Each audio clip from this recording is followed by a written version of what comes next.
গোপন সূত্রে পাওয়া খবরের ভিত্তিতে গতকাল রাতে উত্তর জেলার চুড়াইবাড়ি থানার পুলিশ অভিযানে নেমে প্রায় 1 কোটি টাকা মূল্যের গাঁজা আটক করে। মুড়ি তৈরির মেশিনের ভেতরে করে গাঁজা পাচার করা হচ্ছিল বলে জানান চুড়াইবাড়ি থানার ওসি খোকন সাহা। তিনি জানান, তেলিয়ামুড়া থেকে বিপুল পরিমাণ গাঁজা অসমের উদ্দেশ্যে নিয়ে যাওয়া হচ্ছিল।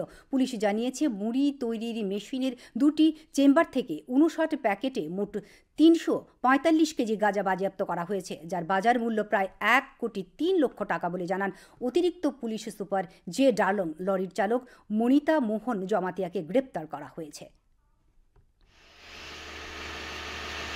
তো সন্দেহজনক সেটা গাড়িতে যখন ভেতরে গিয়ে যখন চেকিং আরম্ভ করলো, সেখান থেকে কিছু কন্ট্রাব্যান্ডের স্মেল বেরোচ্ছে, বিশেষত গাঞ্জার, ড্রাই গাঞ্জার স্মেল, ঝাঁঝালু যে গন্ধ এটা বেরোচ্ছে। তখন সন্দেহ আরো বেড়েছে, কিন্তু মেশিনটা খোলার ব্যবস্থা ছিল না, সেই কারণে ওটা আমাদেরকে কাটার দিয়ে কাটতে হয়েছে। কাটার পরে আমরা ভেতর থেকে ওখানে